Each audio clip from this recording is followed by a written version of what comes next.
We live with it. Hey, Just had to test that out real quick. Let me see. We still waiting for the IG to go live. Hold on. IG. Okay. Okay. There. Boom. Now I could get us live on IG real quick. Yes. All right. What Now we up, live. people? What's What going up? on? What up? Man. Corey Giovanni, man. Just came. Well, Yes, actually, hold on. Let me start this off right. It's Monday please night. do. You know what that Please means. do. That means you tuned in to Technically Speaking, where we are giving you news That you can use. You already know how it go down. Yes, sir. Yes, sir. So tonight you're missing the face. The lovely Bobby Lopez. She couldn't make it tonight. She has some family holiday festivities going on. So shout out to her and the Festivities. fam. Merry Christmas out there. And Corey Giovanni, you didn't see him last week, but he's here this week, man. How was that Yeah, vacation, man? man. You know what I'm saying. I had to go ahead and take the wife to Hawaii for her birthday. Felt really good. You know what I'm saying. Connect and chill. That's all we pretty much did. Connect and chill. I like Yeah. that. That's what's up. Gotta love it. Gotta love it. I tell everybody if you can get away, get away.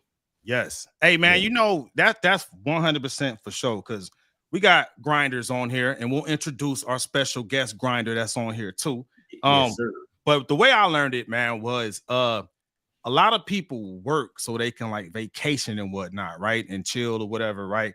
But the real hustlers and grinders and builders, they vacation and rest so they can hustle, recharge that battery so you could come back and just kill the game, man. That's a I different ain't way of mad looking at at things, man. Yeah. Hopefully that connects with folks. So that's your co-host Corey Giovanni back from Hawaii with a nice tan. You know what You I'm already saying? know, you know what I'm saying? He was Yeah, out there getting sun kissed. trying to fix my camera light to make sure that I'm not doing too much. You know what I'm saying? Make sure that I still got my caramel complexion. Hey, and I'm your co-host Geronimo, aka Tech_Von_ going on Instagram, and then we have a special guest. Now, when I say special guest, I mean special guest. Me and this dude right here, we go back, man. And our connection is deeper than just being beige. You know what I mean? I know we both some beige brothers on here, but our connection goes deeper than that. This man right here met this dude when I was stationed in Tucson, Arizona, through another connect. He reminded me of Raciel connected us. His wife actually used to keep my kids. That's how I met him, and through him, I met K Free. And K Free and I had a good run in Tucson, Arizona. Coming soon. There's a documentary coming out that a mutual friend named Major One, shout out to Major One, is putting out called The Legends of Tucson. Look out for that, y'all. So this guy right here is an amazing songwriter, an amazing producer, an amazing father, an amazing husband. So IG, Facebook, YouTube, man, give my friend some love. Welcome, Kick It Free, aka K Free. Hey, free. Good to be here, man. Gave me quite the intro right there, man. I'm just hoping I can continue to live up to all that. You know what I mean? Oh, but man, it's a pleasure to be on the show. I see y'all doing some big things on here. I've been in them comments. I be wanting to say stuff. I told them y'all better be careful put me on here. I might get y'all show shut down. I don't know. Hey man, keep it real. That's that. Hey, you kept it real. You know, when we were doing our run back in the day, and I expect nothing less. Shout out to Dr. Poole. I see you on IG, always showing love. Hey, what up, Dr. Poole? Another repeat offender right there. Yes, it's all sir. love. So I want to get, you know, our community acquainted with you, sir. So like I said, you're a super producer. We're gonna have him come back to the show because he's actually working on a project. Talk about your new project that you're working on right now that's coming out soon. Well, the project's called Pixels. Just thought of the reason why I called it Pixels is got a broader ideas and thoughts. Just imagine a picture, how you got all these different pixels that form the picture and make it come together. So the album will be out on Christmas Day. So my gift to the world is coming out on Christmas Day, the 25th. It'll be live on all major platforms. So I'm pretty excited. My first major solo album to be released. I've been sitting on these beats for a long time, but man, I'm very excited. 16 tracks, just pure heat, and I made it in a month and a half. So that's what makes it even more spectacular. Because when you hear it, you're gonna be like, "Whoa, Like, damn, I did everything: production, mixing, mastering, writing all the stuff. I got 2 features from my kids. Oh, it's in wow. the family. So I got my sons, They K did Velli that too. and Omar Licious, both on the album. And I mean, it's just straight fire, man. I'm excited for everyone to hear.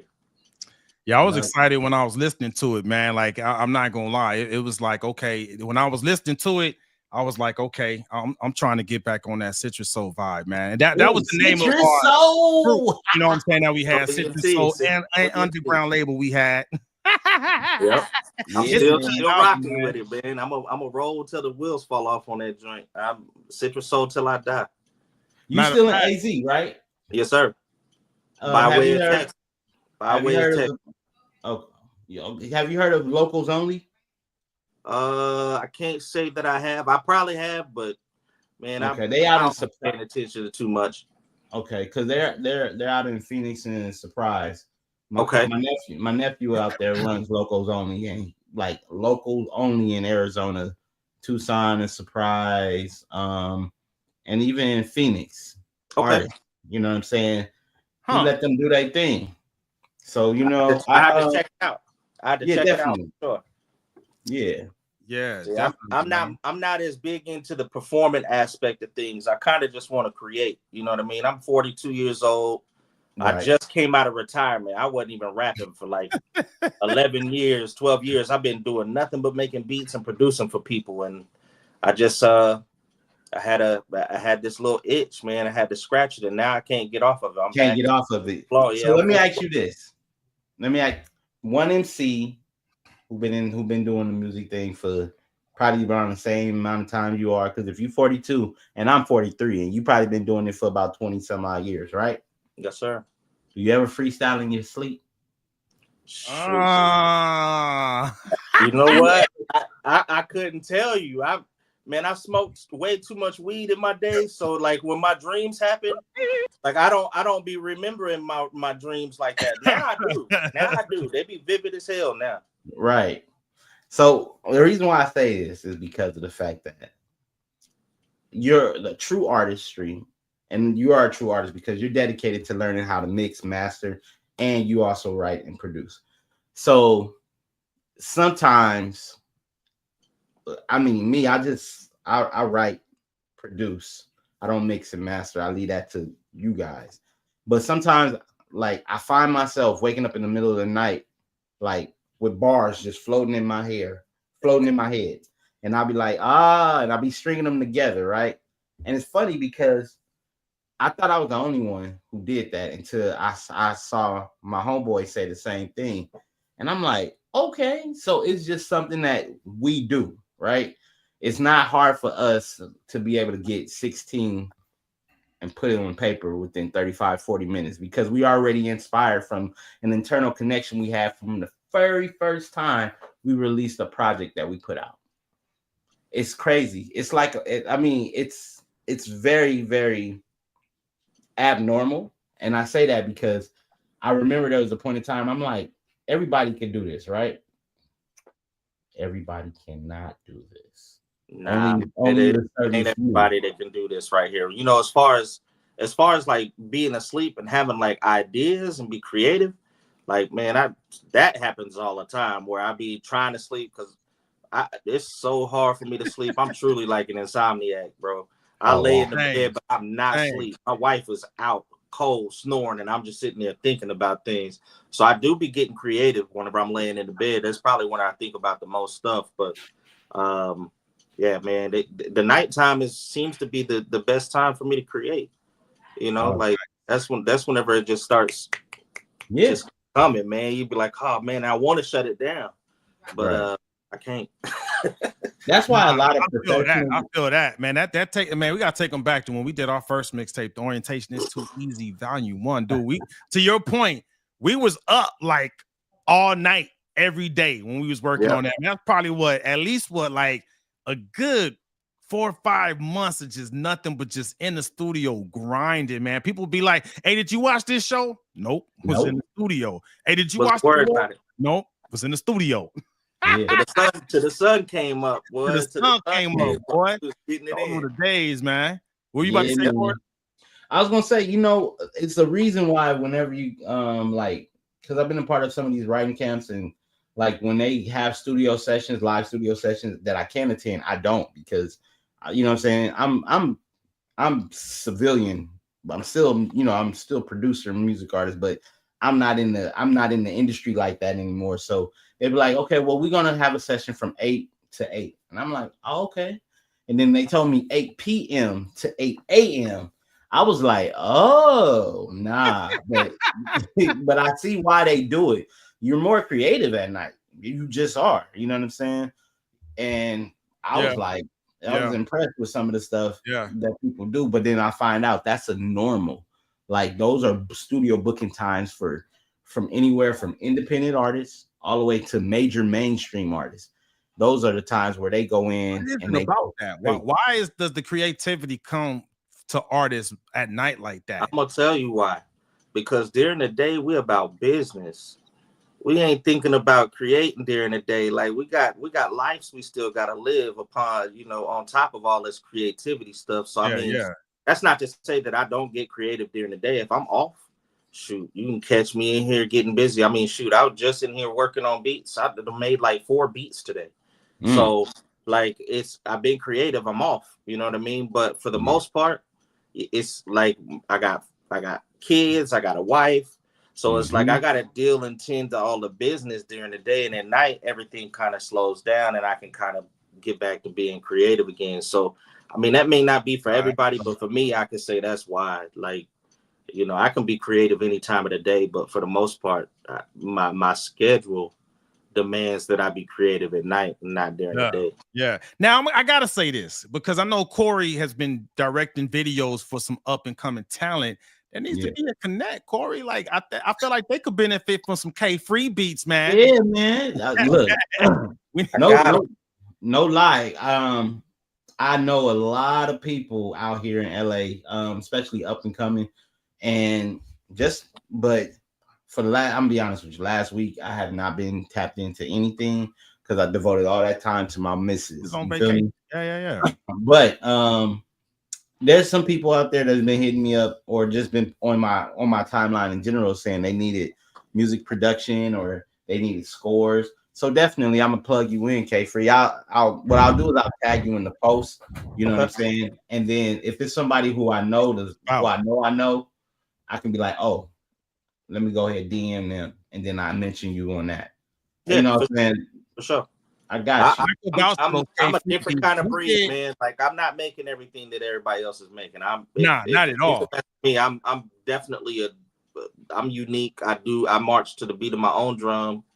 Like sometimes people hear and they're like, and that's one of the reasons why I actually did what I did on the album, because it's like I want to showcase that you may not originally get the idea whenever I'm doing stuff. I feel like I'm ahead a little bit, like, but this is to kind of like force feed people like, oh shit, like you can get down on this stuff. Okay. And I could vouch for that. I could vouch for that because I think you did about 4 beats on my album when I did my album before I had to bow out gracefully. But anytime I let someone listen to it, man, they would always say, man, you ahead of your time. And they would always be referencing your beats and Alexis Carrington. Shout out to Alexis Carrington out there. Because you and Alexis Carrington did the bulk of my album, man. So definitely anyone who's looking for some beats, man, that's different, not just and no shade on the trap or drill sound, but if you want something that's a little bit different than the trap and drill, holla at K-Free. Come to Death Row. Well, what I will recommend this, K-Free. Hey, real quick, hold on. We got some good feedback on Instagram. Creative Native said, I got that orange aura. Orange aura, I call it citrus soul, boy. Hey. Yep, it runs through the blood. Hey, Creative Native said he's gonna need some of them K-Free beats. That's my brother, by the way. So of course, the Orientation was his favorite mixtape, man. He still plays that today. When we had his crib functioning, he still puts that on, K-Free. Like you don't know, man. Hey, you want to know something funny about that? Hey, cause I never got to talk to you about this, but I gotta say something real quick. What's up? Hey, bro, you know when we pressed out the album, right? On the album, I was sad. I didn't even notice it. My cousin was like, "Hey, do you notice that the album says Orientation?" And I said, "Oh man, ain't that some stuff?" Like I didn't even know for it don't years. say orientation. It said Orientation on that joint. I was weak. I said, "Oh my God." Oh God. I didn't even see that. So to us it's the orientation, but to others it might be the Orientation. Orientation. That's Okay. long as it don't say something else that's very close, because we can get canceled. Yep. I had me weak, bro. I was like, "Oh man, you got to be kidding!" And he showed me. I was like, "Oh wow." I never even noticed it. It was just I so. didn't even notice it to this. I only thought orientation whenever I saw it. You know what I mean? Me too. Yeah. If you go back and look at it, you're gonna be weak. You're gonna be like, I'm gonna "Oh, have to go back. I'm gonna have to We go gotta back. put that on. We gotta post that. We gotta post that. Just the JPEG on the socials. We're You gonna know do that. Yes, We'll sir. do that. Well, you Yes, gonna sir. ask something, Corey? What I was gonna say is K-Free, man. Definitely consider. I don't know how you feel about sync licensing and placements. You know what I'm saying? Because that's one of the realm I delve in as well. So if you're interested, I got a team of people that we submit. We just throw out. We just keep submitting, and then when something finally sticks, then you get the sync placement fee, which is usually an upfront fee that they pay you, and then you get your license and royalties being paid out through your pro. You know what I'm saying? With that, I'm with it, man. Like I be creating Going. beats all the time, man. Some of them I send to my partners, and some of them I get on. But I got a vault of stuff just sitting here. Don't sit on them, man. Throw them on a DSP like United Masters. You can be able to do them there. It's weird, bro, because for me, like, you know what I mean. Like back in the day, I used to want to be famous. After seeing everything that's going on in the world and how the industry actually works, man, I don't want nothing to do with it. You know what I mean? So it's like this is more of a hobby for me. I won't do this until I die. Like I just love music, and if I didn't have music in my life, I don't know how it would be. Some people need the got different vices, the drugs and alcohol, right, whatever it may be, working out. But bro, mine is music. I'm not making music. Yeah. I'm not a great to be around. You know what I mean? Like, right. That's my relief. It's my stress right there. My stress relief. Hey, that's a good message right there, man. For anyone that's up and coming, man. Y'all, you need to know that, hey, do this because you love it. And I heard Timbaland say this before too. Do this because you love it, not because you're trying to make money off of it. Now, if you're the selected few that gets lucky to actually make money off of it, then good on you. But don't quit your day job. I wouldn't say selective few. There is a lot of ways to make money that people just don't know about. And the reason why I said throw them on DSPs, remember, a DSP is connected to a la YouTube, a la Facebook, a la Instagram, right? Think about if somebody go viral on your DSP, your song that you put on, you know what I'm saying? That's going to bring you a lot of chunk change. There's an artist right now that I know who make beats, and he's a rapper, and he made no money off his rapping part of Gift, but he's making thousands of dollars every month from people going viral off of his music that is on United Masters. Okay. And then also consider this too, Phantom Beats. He the one who actually sold Soulja Boy that one beat that was kind of like, I think Soulja Boy bought it for $50K, and it was something that went trending, and he had his beat on YouTube. So you know what I'm saying? Play the game differently, not the traditional way, because everything that we do is not the traditional way. Everything we do is totally different, just like crypto.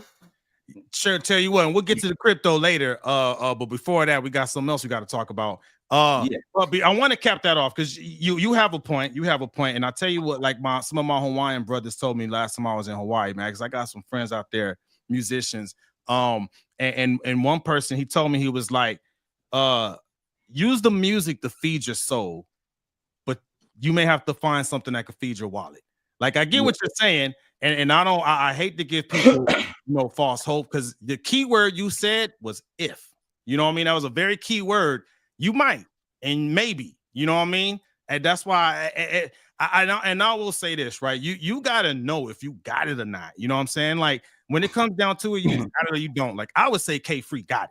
You know what I mean? Like to the point to where I hear people like K Free, and Kendrick Lamar. I listen to them and I'm like, yeah, let me just do this for fun and let me go find a different way to make money. It's keeping it real, man. You gotta be real, man. You have to, and just don't quit your day job. Feed your soul with the art, but feed your wallet with a job, and don't mess up the money, man. That's all I'm gonna say is do not mess up the money, man, because these bills still got to get paid. Yes, you can probably go viral, and if you go viral, that is a blessing. But definitely be smart about it. You know what I'm saying? And even with the DSPs and placements and stuff like that, you can make some money. You know what I mean? But real good money. Bills take more than just some money. It's at the end of the day, it's a probability game, right? It's numbers and math, right? The probability of being able to be able to sustain a lifestyle off of that, right? You know what I mean? It's probability. You know what I'm saying? If it's just for the money, you know what I mean? You could be a truck driver and earn 6 figures. That's what I'm saying. Lead with you like it, you know what I mean? And if it turns into something, do what you're talking about where you can actually generate some good revenue. That's cool. I just wouldn't hold your breath on it. You know what I mean? Because that's when you get depression and you know what I'm saying? That's the thing about it. Pile up. If you look at it like, I wish we had more time on this because I could be able to break it down where you can still do your normal 9 to 5 with the solutions that I'm bringing up. But that's for a different time, and we can talk offline about that on how it can benefit for you, K Free. Because real talk, you know what I'm saying? I've heard your music. I remember listening to not just the orientation, but also Mr. Clean, right? Yeah. And I truly know you got it. You got it. And the only reason why a lot of us that has it don't be where the other people that we see are is because we lack either the connections to put us there, or we go ahead and life be lifing and we kick in with life. So we got to go ahead and pay these bills. Yeah. There's a scary aspect to it for me. The scary aspect for me, and that's why I don't like push to try to make it, is that I love this so much that I don't want to get to a point where I don't love it anymore. I don't think you ever will, bro. Whenever it becomes business, sometimes you end up losing the love for something because it's just too much on top coming from the business aspect of it. So I keep it carefree. If something happens, great. I'd love to make money off of it if that happens, you know what I mean? But that's not my motivation. You don't keep it free? I just want to share my music with the world, and it's something that I'm gonna do regardless. You feel me? Right. And again, you know what I'm saying? Look. Like we got so many. We got so many other topics. We do. Again, hey, he's coming back. We're gonna do we said. We're gonna do a post-release listening party, right? If we can, if the DSPs, we'll figure it out. But we'll figure it out and talk into that. Now let's talk about some other dreams, man. We got to switch it up. We talking dreams. It's the season of dreaming. It's the season of giving. And it's the season of Santa, right? So yeah, man. The question we got for everyone is, when should you tell your kids the truth about Santa Claus? And K Free, you gonna open us up and get it started since you the special guest. Man, it's funny because I was just talking to my wife, and I gotta keep it quiet because my kids is in there. But so I was just talking to my wife about this. I was telling her, I was like, you realize that this is like some form of psychological warfare? Like we lied to our kids and tell them, this, that, other, and it's like at some point you have to be the bad guy, right? So my since I've been through this multiple times, I just let nature take its course, because rather than me have to tell them, I'd much rather them find out from the kids, and then they just kind of like be like, oh, and then I kind of explain to them, you know what I'm saying? But like I've been through this, I've had it happen 3 times. I'm getting to the point where the 4th time it's gonna happen. You know what I mean? But it has been good with all the other ones. So I just let nature take its course. That's my response. I'm not gonna go out and I'm not gonna shake the tree. I'm gonna leave it alone. You feel me? Let nature take its course. Okay. Corey, what's your thoughts on that?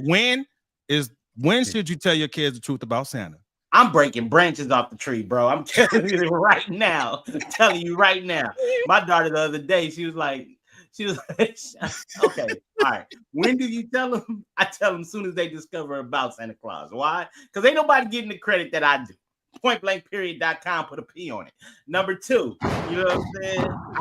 I hurt the feelings now and hold them and smooth it over later. Because what happened is they'll grow up thinking that everybody is nice. That Santa Claus, every Santa Claus you see is a person you can be like, oh, I want this, and then expect that. No. And so what I did was I don't have a problem, you know what I'm saying, letting my daughters and my son know that Santa Claus is not real. He's not. Y'all can look, parents, if you need somebody to tell them, look, Corey Giovanni will tell you. They gonna find out eventually. Yeah, you know exactly. And I'm the one to tell them. You know what I'm saying? Because guess what? It gives them thick skin when they get older. Now, if they got problems in school, kids are fighting other kids saying because Santa Claus ain't real. Hey, stop lying to your kids because we protect them. Okay, we protect our kids. Period.com. I tell them, like, I shake the branch on that tree, bro. You know what I'm saying? Look, the truth will fall out, and I'm not gonna be the one because I was lied to. I'm gonna keep it real. It's childhood trauma. I was lied to. All right. Christmas Day. I'm gonna give you the story. It's gonna be real quick because I want to take up too much time. Go ahead. You know what I'm saying? I'm opening up gifts. I was like 7, right? And you know when kids opening up gifts, they excited.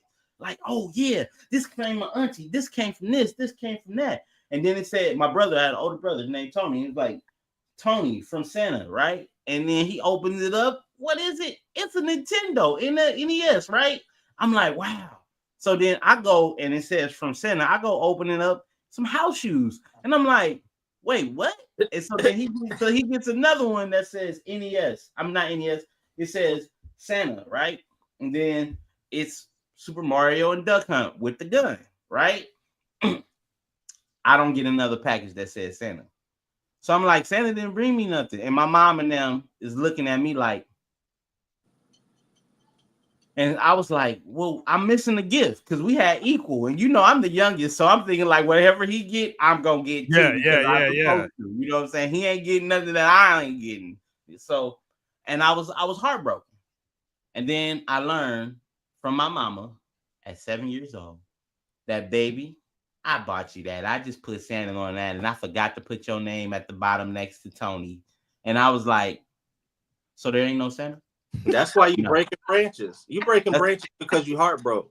Yeah, yes. That's the difference. But here's the thing: I realized it's because my mama lied to me, and she gave somebody else the credit that she deserved. Yeah, that's it right there. And so I was like, you know what? I'm not gonna lie to my kids. I will always make the big stuff come from me. The little stuff can come from him. You know what I mean? Like, I take credit for the big stuff. You got to be smart about it. I ain't putting no Nintendo under the tree and be like, oh. Like, no, hell no, how about that? Right? This is 1987. So you know, 1987, Nintendo was a big deal. I think it was $300. It was. That was top-notch technology right there, boy. I'm saying, bro. You know what I'm saying? Had the RF switch in the back. What? Yeah, 8-bit. You had 2 controllers with 2 buttons and a joystick. Not a joystick, but a joypad.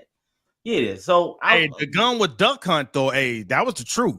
Oh, yeah, I used to around the house like I was a gangster with that. I'm saying I wasn't even playing Duck Hunt. I wasn't even playing Duck Hunt. I was holding people up. K3 was like, this real life. Y'all are the ducks. I'm about to shoot y'all with this gun. Y'all better watch out. So my take on that, I'm with Corey, man. And I guess you could say similar heartbreak, right? I went through a time when I was struggling, boy. And that was actually around the time we were working on that mixtape, man. And I'll share this, man. I don't know if you ever remember this, but I got so much love for K3, man, because things had got so tough one time, man. I didn't even have money to buy ice cream. And like I was just venting one day. You came over for a session, man. You brought some ice cream over for the kids, and I appreciate that, man. Yeah, appreciate man, I had to be there, man. Yeah, that's man. I remember. Go ahead. I said I remember it. I'm pretty sure we barbecued that day too. We did. We did. We did. And that was the same year. Yeah, we had all that. That was the same year I had to rattle that tree and break the truth out to the kids, man. Because Pops was broke, man. Look, I was broke and I was struggling. Now I wasn't letting no fat white dude get the credit for my hard work and struggle. I'm just keeping it real. This white dude didn't get his credit, man. Like they get credit for other stuff that we do. They're not getting credit for that because I'll be partaking in that buffoonery.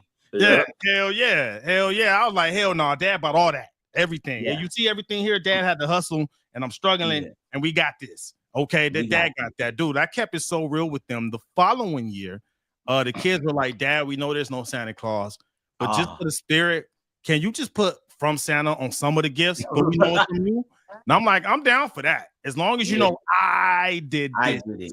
Right. They get it in there. Say what? It's about the imagination experience. Like I'm gonna tell you like this. Like my wife, like I can't just come out and just say it. I would, but my wife likes to create this experience for the kids. Yeah. And I'm not gonna impede on that. You know what I mean? But like, trust me, if it was just me, I probably would do the exact same thing that y'all did. But my hands are kind of tied. You know what I mean? So I gotta let it ride out and be like, okay, I did it without my wife knowing. My wife, because my daughter was, because they do it. She go to public school. My youngest go to public school, and my twins they went to Christian school. So, you know what I'm saying? They were in school, and they know that they don't talk about Christmas. They don't talk about Santa Claus. They talk about, the birth of Jesus Christ. Christmas. Right. But in the public school, they had like Santa Claus this, Santa Claus that. And so my youngest, and this is when I knew I needed to do it. My oldest son, my only son, they were in the back car, and Raven, which is the twin oldest girl, was like, wow, I wish we could go see Santa Claus. And then Raymond, he was like, Santa Claus ain't real. And then Bailey, the youngest, she was like, don't say that. And she was serious, bro. She was like, if somebody took her crackers, bro, she was like, don't say that. And I was like, Bailey, we're gonna have a talk at home. So we had to talk. I gave her some crackers. I was like, baby girl, Santa Claus is not real. And she was like, no, yes, he is. I said, these are people who play Santa Claus, because they are in the spirit of Christmas. And then I quickly switched the subject. But you know what I'm saying? Yeah. Good tactic. Look at that. See, that's what, for y'all that need some help on what to do, just change the subject on them. That's what's up. Someone hit me one time. I was like, Santa Claus isn't real. And it was like, well, if Santa Claus isn't real, how come there's reindeer? And I was just like, you got me. You got me on that one. Hold on, wait a minute. All right. Really, would you say that there's really, I guess I just call them deer. You call them reindeers? It ain't reindeer. It's deer to me. That's a good clap. Yeah. All right, so I'm gonna put it out there like this: IG, Facebook, whoever's on Facebook, you tell me who's on Facebook because we're on yours, Corey. This is the decision I have to make. I got a 2-year-old, and she's at that age, right? This is the first Christmas that she really could kind of understand what's going on. So what should I do? Should I let her? Because what you said made a lot of sense, K-Free. The experience, imagination, and whatnot. Because I was about to tell her, like, by the time she can understand, ain't no Santa Claus. It's all us. It's me and mommy right here. Or what do I do? And I want IG to chime in on this too. This is what you do. I would wait because at this age they in a theta state. So they creating a bunch of imaginary things. Like she gonna be in a room playing with imaginary dolls and creating these experiences and stuff like that. So for this point, I would say probably just let it ride. But whenever you get to about 7, 8. In that range, whenever it's like, I think you eventually gonna have to like say something. You know what I mean? It's gonna come to light. But right now, it ain't even thing that really even needs to be addressed. Like you just going out there just breaking somebody's heart to break their heart at this point. You know what I mean? You just want to be the bad guy. What you got? Hey, I appreciate that. I'm taking that in. Wait a minute, what IG said? What IG said? Well, IG, we got Creative Native. He said, "Don't be a jerk." He used a different word, but I'm gonna say, "Don't be a jerk." And then Dr. Pooh said, "Tell him not to spoil it for others." And then Creative Native said, "Don't kill her imagination." So he's kind of aligning with what you said, K Free. What's up, Corey? Finally got tagged in. All right. Don't shake the tree, okay? Put on the Santa suit and put on the mask. And then go ahead and say, this gift is from Santa Claus. And you're like, Daddy, that's you. That's not Santa. I know. I'm Santa Claus, and I come out every time around this time of the year. And he's like, okay. Like that. So then what's going to happen is this. Not too bad. I thought he was just going to just peel off of the mask. I said, Daddy. No. You go ahead. You know what I'm saying? So what's going to happen is, next year you do it, make something out of it, and as you get older, start removing the element of the costume. Ooh. Take the beard away next year. Take the hat away with the beard the year after. Just start wearing red and white, and then she's gonna develop a pattern and know that Santa Claus is who? Daddy. I like that. That's called condition. You conditioning her to get right, so it's not gonna be a big deal. I actually like the idea, but I'm not getting in no damn Santa suit. That's the problem. Like, it won't work for me because I'm not putting that suit on. I can't do it. I walk around with no black belt with a white beard, all of that. Right. I'm good. Creative Native said, "Gmo, that's me, ain't fluffy like the rest of us." Right. I could get like a little thing to make it look like I'm fluffy and jolly. You know what I mean? I like to appreciate that. So it seems like the consensus is about 7-ish is the right time. That's when the world's gonna tell them anywhere around that point anyway. I can get with that. I could. You kind of like changed my perspective having this conversation, because I was like, Corey, I'm gonna shake the tree. I don't care. 2 o'clock. Ain't no Santa Claus. Yeah, it's almost going to the room whenever they playing with their toys. Tell them you stop talking to that imagine. They ain't nobody like. Good point. It's just one of the things where they're gonna be in an imagination state for a few years, and then whenever they get out. But I do like Corey's idea. The condition, I like that. Yeah, the condition is good because you basically, it's no different than going through a program. You training them to realize that it's not what they think it is. You know what I mean? But I can't go that route because I can't put on the suit. I'll tell you, but what it also does is it relies on the daughter and the father-daughter relationship to grow. I picked up every year. She's because think about it. 20 years from the time when they be from kids, they're gonna want to be able to come back home, or they're gonna have memories, and they're gonna be like, "Oh, remember when Daddy used to dress up in that Santa suit, and he made me believe that there was a Santa Claus?" And then somebody can be like, "He was the Santa Claus." That's what's up. I like start showing all them pictures to your friends, and they be like, "Oh, you put that suit on?" They're clowning you and stuff.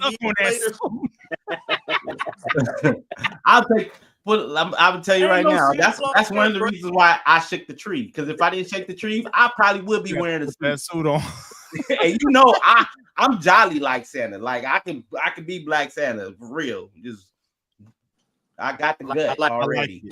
Yeah, that seems to be the consensus on IG too, about 6'7". Dr. Pooh said he was 6 when he found out. Earlier he said maybe after preschool or Head Start program. So okay, that seems like, and you know what?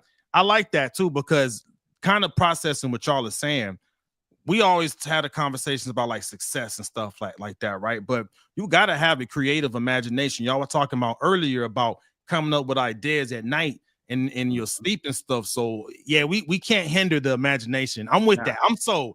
When everyone was talking about that, I need her imagination to be healthy, because that's she could think the next $1 billion idea with a good imagination, right? Yes, I like that.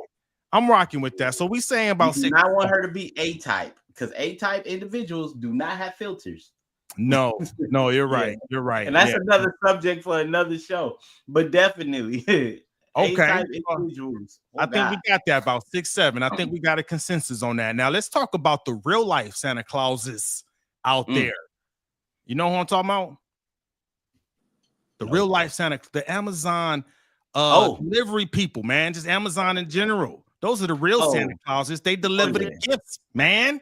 What's going on with Amazon? What's going on with Amazon right now? Oh man, Amazon workers are on strike. Striggity. Strike.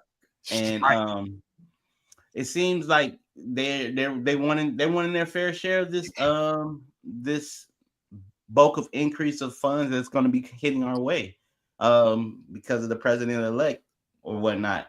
But nonetheless, I mean, hey, you know, I'm all for people getting paid, especially you working a 9 to 5 or a 10 to 8 or a 7 to 2, whatever the case may be.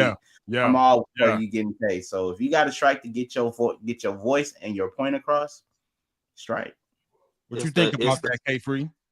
It's the most perfect time to do it. As sad as it may sound, if you want to make an impact and you want to make it your voice really heard, you do it at Christmas, because Amazon is one of the most relied on places during Christmas. There's so many places.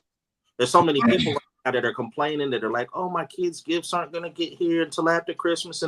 But on the flip side of that, hopefully, you know, it's the backlash is coming to Amazon, not to the workers. It's coming to the CEOs. It's coming to the people that write the checks. So if they want to make things right and they want to, you know, stop the herd of people that's about to come, then you got to give them people their money. I mean, literally, they're the front line. Nothing happens without them. They're delivering goods all over the place. So I feel like UPS. I feel like Federal Express. I feel like United States Postal Service. Like if you're a delivery man, you literally keeping the things moving smoothly throughout the world. So you should get your due share. I mean, if a basketball player, a football player can get millions on millions of dollars for shooting a ball, then why can't I get a good check for making sure that people are getting the goods that are needed to keep businesses running? And you know, like I just feel like it looks bad, but at the same time, on the flip side, because I put myself in both shoes, I see exactly why they're doing it. It's very strategic, and I applaud them for being courageous enough to do it during this time, because it's a big deal. But you know, it's a lot of people out there that are pissed off.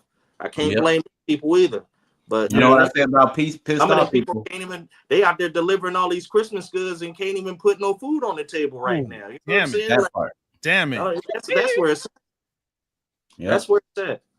Yeah, nah, good point, man. Damn, yeah, I asked.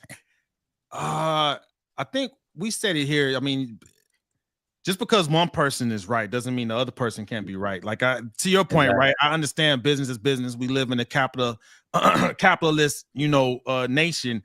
But you got to do what's right, man. Like I know I like having my packages delivered on time. Pay them with. When you think about it, if they was doing what was right in the beginning, we wouldn't even be in this position. You feel me? So I look at it. If they were doing the right thing from jump, this would have never even happened. So it's a domino effect. They created it. Now they got to try to clean it up somehow, some way. Nah, good point. We're getting some feedback on IG. Dr. Poole said, and he did say this. He said, "Told y'all it's robot replacement." Yeah, and then that's what's gonna happen. Yeah, and let me tell you what's gonna happen. Okay, you already know where I'm going with this, Geronimo. She's not here, so I'll say it. Let's talk about it. So what's gonna happen is Amazon gonna have a big deduction in funds this quarter, right? They're gonna be like, "What happened? Oh, the employees went on strike. Okay, but these are the deliveries, right? Okay, so Amazon already has a drone program right now, and they're beta testing it out. Yeah, so they got drone programs. Tesla, don't think Elon Musk isn't thinking about ways to find a way to capitalize on this situation. So don't be surprised if you start seeing some of these Tesla bots removing the word Tesla and has Amazon bots running through the system, running through the city with packages delivering them. Because all you need is to have somebody who is a pilot. Pretty much you can have a pilot sit back and deliver where they got to do. Because if they got literally autonomous cars dropping off pizza to people's house, the same thing can happen.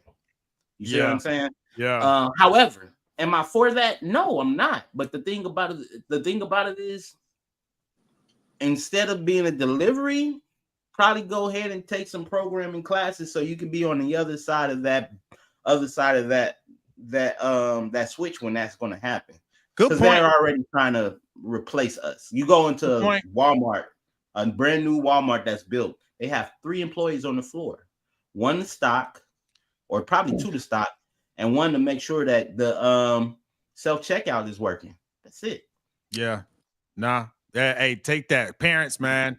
Get them kids in the prompt engineer, any type of AI specialist, data science, because data drives it all, right? Data drives decision. We said that data before. drives decisions. DDD.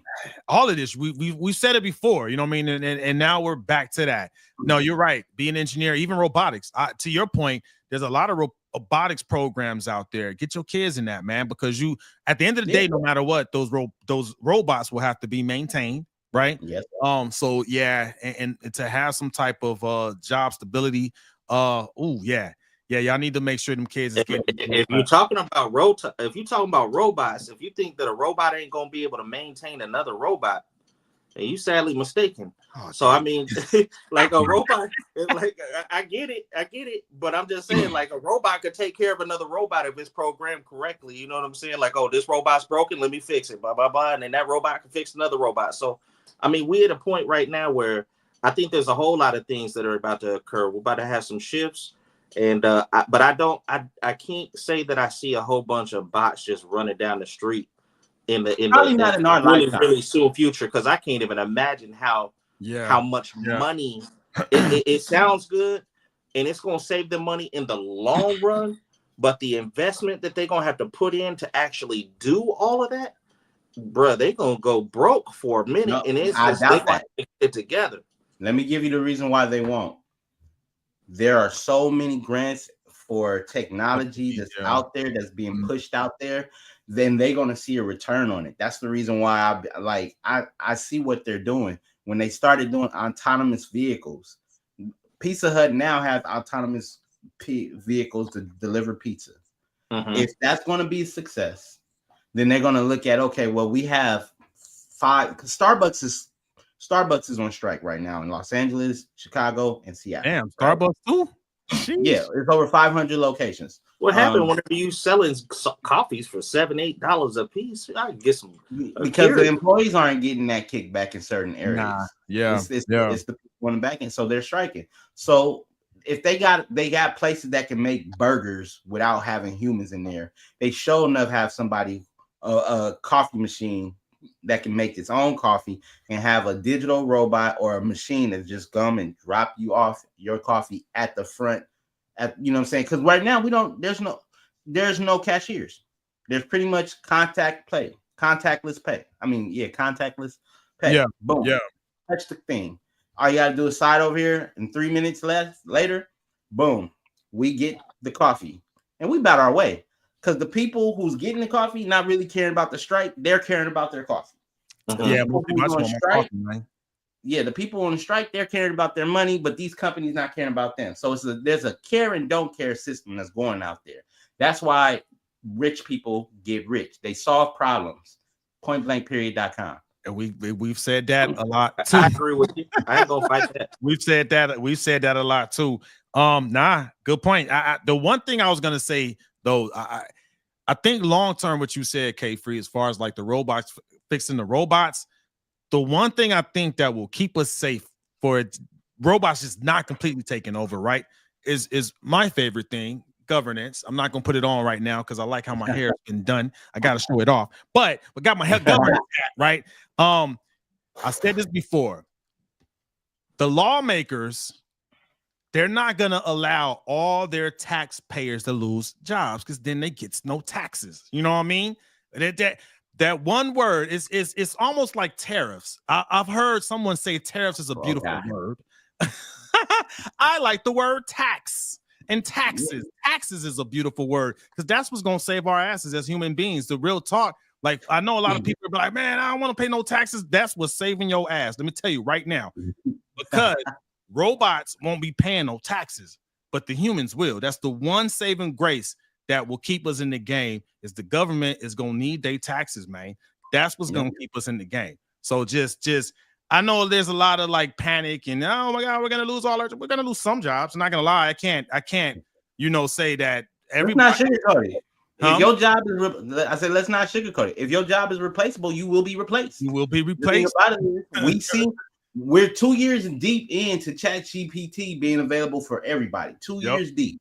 That means that you had 2 years to figure out what the hell you're gonna do about getting another job or creating a job or making sure you have the skills to get yourself in there. Prompt engines. Google got free classes to become a prompt engineer. We've been telling y'all all year. Year 3, especially with the new everything that's coming in, bro. You better get on while you can, because if not, you're gonna get left behind. Period. Yeah. I mean, period. We named it prompt engineer, robotics, programming, coding, software development, AI, data science. Get on it, man. Cloud technology, right? Because everything we're talking about is gonna be riding on the cloud infrastructure. So hey, that's what's up, man. So I honestly, man, I hope they come out with a good negotiation, could come up with a good deal, so they're getting paid a fair way. Because we need them to be able to take care of their families, and they could dress up in their Santa suits. You know what I mean? We need that. But we've been having a lot of talk about money, man. It's all about money. You said it earlier. Now it's time. Now we got to talk about cryptocurrency. So just to kind of share what's going on, right? The Hawk Tool girl, she had released her crypto coin. It didn't do too well. She's under some scrutiny right now. That's going on right now. And then you had the Bitcoin Policy Institute. They drafted a presidential policy that's waiting for Trump to sign when he gets in the office. There's a lot going on. The Federal Reserve, they had some statements to make about cryptocurrency. I think the chair, Jerome Powell, said that they're not allowed to have a Bitcoin strategic reserve. There's a lot of stuff going on with cryptocurrencies, right? So it's, you know how like probably the end of last year and then the beginning of this year, ChatGPT and the AI was hot. I think cryptocurrencies is hot right now. And the main reason why K-Free joined it is he's an avid cryptocurrency person, a specialist. He understands this. So we brought him on here to kind of explain why is cryptocurrency such a big deal right now. Sure, sir. Well, I would say cryptocurrency is a big deal because if you pay attention to what's going on around you, everything's going digital. And I liken it to, we were having a conversation the other day, and I liken it to, the times before AOL actually came around, and where people were like, oh, the internet, the internet. Nobody really believed in the internet. No one thought that the internet would be as big as the internet is today. Right. And it literally runs the world. Like if the internet was to go down right now, we wouldn't know what to do with ourselves, right? So if you had the ability to invest in the internet back, or AOL or something that was a piece of the internet back before it actually pumped, you would literally not have a care or a worry in the world right now. So I say that to say this: the world right now, less than 7% of the world is actually invested in cryptocurrency right now.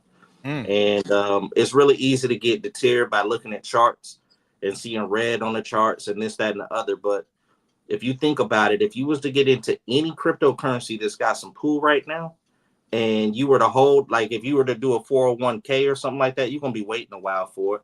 It ain't like you're going to go take it out tomorrow, right? You're going to wait a few years for that to come out. So if you was to get into any cryptocurrency and wait a couple years, there's absolutely no doubt in my mind that you would not be sitting on a gold mine, because whenever it becomes a regulation, as you can see, Trump and them talking about Bitcoin, everybody that bringing in this thing is all pro crypto, which tells you that they're going to move to crypto. We've got to go to something because our debt ceiling is way too high. Our dollar is backed by debt. We're never going to be able to pay it off if we just stay in a traditional system. But going back to like what you were talking about with the Hop Tour thing, my take on that is it's a lot of celebrities that are coming out with coins. You can think back to Caitlyn Jenner came out with a coin. I didn't even know that. Yeah, Caitlyn Jenner had a coin. Akon had one with a coin. Everybody that's a celebrity, and they utilize that. So you gotta pay attention. Like, do you think Hop Tour is a developer? Oh, hell no. She's not a developer by any means. So they just used her name. There's people that are back behind her who actually created that coin. And I was actually looking at it because I thought about it. I was like, you know what? Let me take a look. But whenever I looked at it, I seen that 82% of the tokens that are utilized on Haktua are owned by the top 10 holders. That means that the top 10 holders in accumulation hold 82% of the entire supply of Haktua. So that right there to me is a red flag. There's not enough for you. They just gonna be rugging and rugging and rugging and rugging and rugging. So my take is I don't follow celebrity coins. I also the thing that I've learned in crypto is like you'll see like these things on YouTube. I fell victim to it in the beginning because I was a new person. I didn't understand, but I've realized over time that there's literally people that are paid to lead you to the butcher house, bro. They're there to send you to the butcher. So if you pay attention to the exchanges, case in point, like Robinhood, Coinbase, crypto.com, all of these things, they've got coins on there, and all of these coins that they allow you to buy are coins that at some point have had some kind of downtime. They've had some issues. There's been something going on with those. And then they gatekeep the coins that they know are going to make you wealthy, right? Yeah. So I'll go back to XRP. If you ever used Coinbase, XRP literally was blacklisted from Coinbase for years. Whenever the SEC they literally held XRP up for like 7 years, man. It's been ridiculous. Wow. They're just now getting to the point that they're going to settle their case. But if you're not familiar with ISO 20022, okay, this is a government document that you can go and look up. ISO standard right there. ISO 20022. You can go and look at that, and if you pay attention to that, that will literally tell you that XRP is going to take over the world, because you know the government uses the SWIFT system, right? Yeah, the SWIFT system is operating on the Ripple system. Thanks, they're Corey. using XRP. They're using XRP to send stuff back and forth to other governments. Yeah. So if the government is using XRP, what makes you think that it's not going to go crazy? But there's two different ledgers. They got a private ledger and a public ledger. So the public ledger tells us the XRP is worth like $2 and some change right now, right? It's being suppressed. They don't want people getting rich. They're not going to tell you, oh, this is about to go crazy, so that everybody goes and buys it and then it blows up and they get rich. They want to keep people from making money. They want to keep people from getting wealthy. So they blacklist and gatekeep certain things. The one that I'm in, so like Shiba Inu, if you go on YouTube, you'll see YouTube influencers literally pumping the hell out of Shiba Inu. Go get Shiba Inu. It's going to the moon. It's going to the moon. And all of these people are buying these coins, but they're never going to make much money because it's already so far gone. And that's my thoughts on Bitcoin too. I don't have $100,000 to go and buy a Bitcoin. No. Why would I want to own 0.00003% of a coin? Now, that's not to say that you're not going to make some money, but you're not going to see any real returns on that.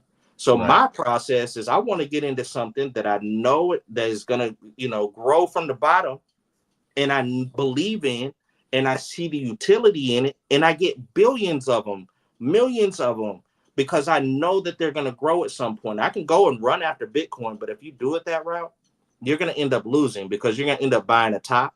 It's going to crash at some point. And then whenever it crashes, you're going to be, oh, man, I lost all my money. You're going to try to sell off. So you're selling at a loss. And then it's going to pump again. Yeah. It's going to pump again. And now you're like, that's what happened to me. That's why I was laughing, because you said. Exactly. That's what happens. So you got to get into something early. Like for me, I'm going to give y'all a tidbit. This is some big stuff, and you can look this up. I'm into a ecosystem called Pulse Chain. Y'all familiar with Ethereum? Post trend. Yeah, I heard of Ethereum. Familiar. Okay, I've heard of Ethereum. The system that I'm into is Pulse, like your heart pulse. PULSE, baby. Yeah. Okay, so check this out.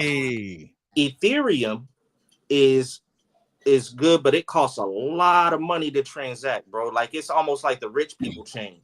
Like you can go on there and you can make some money, but if you make money and you trying to swap from one coin to another during high times, it could cost you $250 just to do a swap, right?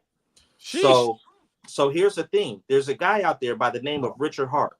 Okay. His name is Richard Hart. I encourage anybody who's into crypto to look at this guy, listen to this guy, follow him. He is the creator of Pulse Chain, and he's created Hex, which Hex is Bitcoin's code that he copied. He copied the code of Bitcoin, but he enhanced it. So it's faster and it's been flawless. It's been out for almost 5 years. It is operated absolutely flawless. There's been no bugs and it's immutable. What that means is absolutely no one can touch the contract and change it. Where like on Bitcoin, if they want to mint more coins, if they want to do, somebody can manipulate Bitcoin's contract. The smart contract can be altered. Where on Hex, the smart contract cannot be touched. It don't matter if this dude dies. It don't matter what, like there's nothing going to change. He's got Hex, which is Bitcoin. So I've got that because I'm like, oh yeah, I'm getting this. So I bought these right now on Ethereum. They're 0.004, I want to say. So they're not even a penny, but they went to an all-time high of like 58 cents.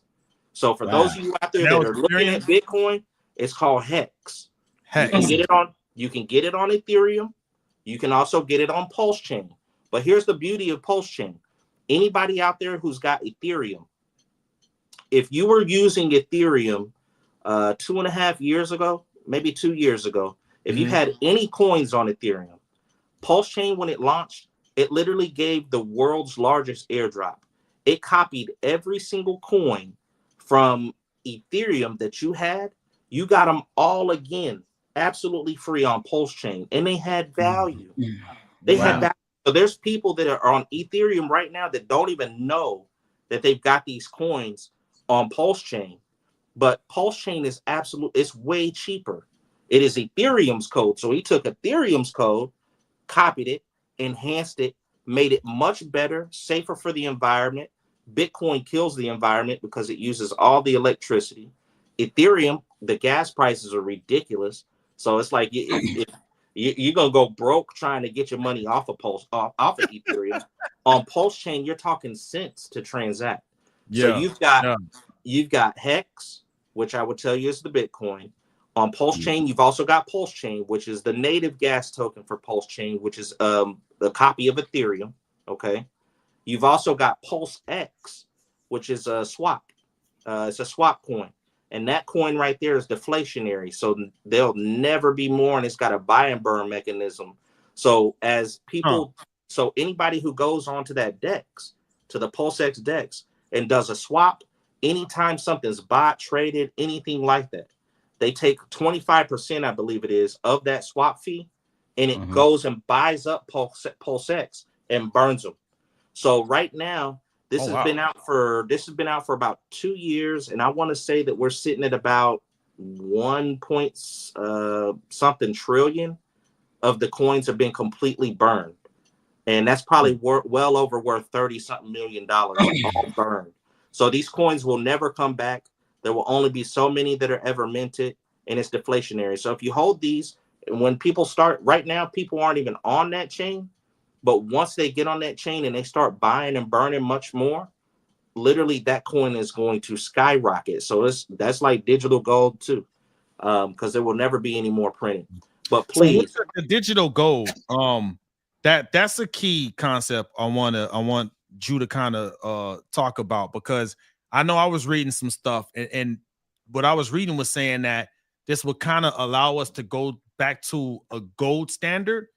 But it would be a digital gold standard, like what you're talking about. Explain that. The gold standard is going to happen whether you believe it or not. Trump, the reason, because this is a little bit off of the topic, but it'll lead back into what I'm saying. The reason why Trump is being persecuted, the way Trump is being persecuted, and the reason why he was fed to us is to be the racist and all this, and some of us ate it, like I did, and then I woke up to my senses and realized what was going on. But it's because he challenges all the power. The things that you're seeing right now, you're witnessing a transition of power, the biggest transition of power and wealth that you've ever seen in your entire life. So the US dollar, like I said, is backed by debt. That is going away. We're going back to a gold standard. You remember when JFK was killed? JFK was trying to change back to a gold silver standard. He was killed. Think about Trump, how he was assassination attempts. He's going back to the gold standard. If you go look at the usdebtclock.org, the usdebtclock.org, literally every day there's a nugget. It tells you something, and it's so apparent that we're going to stuff that's being backed by gold, fine metals, fine minerals, all of these things. It's coming. So there is going to be a crash at some point, but digital currency is going to be what helps us to get out of the rut. Whether it be XRP, whether it be Bitcoin, whatever it may be, all cryptocurrency is going to do is help us to alleviate our national debt and help us get back on track. So is that where the Bitcoin strategic reserve comes in at? Is that it's gonna happen? Like Jerome Powell, he won't be there much longer. All of these people that are in there right now, they're all gone. If you pay attention to Elon Musk and Vivek Ramaswamy, right now they're leading the DOGE, the Department of Government Efficiency. Yeah. They are literally about to put all the 3-letter agencies, the IRS, the DEA, the CIA, every single alphabet agency out there will be completely gone, bro. It's happening. It's going to happen, and people can't fathom what's happening, but it's realistically, it's literally about to go down. You can pay attention to it, but that's why you're seeing everything that you're seeing happen right now. Because the people that are in power, they are losing all of their power, and they're doing everything they can right now to save face. It's going to happen. There's nothing that can stop it. It's already in the works, but that's literally where we're at right now. The gold standard, as you said, if you go look at that usdebtclock.org, you will see in there that they've already got stuff priced out. It's coming. It's just a matter of when they're going to flip the switch. Right now, we're just waiting for them to flip the switch. Whether that happens after Trump gets in office or before Trump gets in office, something huge is about to happen here. We're about to witness one of the biggest transitions of wealth we've ever seen in our life, which is great because it gives us, the people, the power again. We get the power. Back when the government started, if you think about it, if you look at it, whenever Trump talks about tariffs, I know you mentioned taxes, right? The U.S. was the way that the U.S. made its money and got so powerful was through tariffs. People talk about it being a horrible thing, but tariffs they're not bad. Taxes was not even supposed to be a thing. That was supposed to be voluntarily. Right. If you go and look at the Federal Reserve right now, there's not even a law that states that you have to pay taxes. They can't even present to you anything in writing that says that you have to pay taxes. It all started voluntarily, and it was supposed to be temporary. Yeah, that's what I heard. Forever. Yeah, it was supposed to be temporary, and it was only supposed to be for those who made a certain amount. It wasn't supposed to be for everybody to pay taxes. Exactly. And I'll just say this: remember, that's our saving grace from being taken over by robots. So, but you want to know something? The beauty of it is, if they do tariffs, like, that's not to say that there won't be some form of tax that we have to pay, but rather than us sitting here paying taxes on everything, like we pay, I could pay taxes on some money. I give you some money, then you got to pay taxes on that exact same money that I just gave you. If you give it to somebody else, they got to pay. Like, that's ridiculous, bro. Yeah. It's stupid. And it's a system that is built and designed to keep us all down. It's literally, it's designed that way to keep us down. So they're going to do away with that system, which is going to allow us to prosper. And by doing it through tariffs, you can put, they could do away with taxes all in all. But they could also do like a flat rate tax where instead of you paying taxes on every single thing, you only pay like a sales tax. When you go and buy a car or you buy food, you pay a little tax. They can get their taxes that way. They really can. There's ways to do it without rigging the system. The system is rigged right now for us, especially for those of us that don't know the loopholes that Trump was referring to whenever he said all the rich people stay rich because they know all the loopholes. They're able to find a way to get their money and only pay $750 on billions of dollars. Like, they're able to figure that out. We don't know all of those loopholes. So it's going to be a beautiful thing. I can't wait because I do truly feel that the power is swinging our way. The pendulum is going to us. You got a comment real quick from Dr. Poole, K-Free. He said he agrees 100% with tariffs and kick it. He's talking about you. He's with you on that one. And he followed up saying tax the other countries that's making money on us. Exactly. So, no, I'm with that. that. There's a lot of countries that stopped even sending us goods because they don't want to pay the tariffs. But what I think that's going to do is it's going to cause us to start building again here in America. So it's like everybody's looking at a bad thing. But if you're not getting these goods from another country, now we're forced to have to do it ourselves. No, you're right. You're right. Now here's the thing with that, right? Now you struck up something else. It started with the cryptocurrency, but it's all in alignment. What you just said, right? Here's the catch-22 with that, right? Because like we were just talking about how Amazon went on strike because they want better pay, right? But when you're talking about building stuff in America, now Americans, you can't pay them on the low. You got to pay them good. Now Americans, it's like, what do we want? Do you want good paying jobs? Because if you get good paying jobs, you can't have cheap products. You know what I mean? We got to decide, what do we want? Do we want good paying jobs or do we want low cost products? Because if that happens, what you're talking about, right? There's no way we're going to be able to have access to inexpensive produce and goods and services and stuff like that, because we're seeing it with Amazon. We see what you just said, Starbucks and all of them going on strike. You know what I mean? Like, that's the catch-22 of it all, man. That sounds like the truth, and I would agree with you. But the flip side of it is like I said, right now we are on a debt-based dollar. That means that the dollar devalues all the time, right?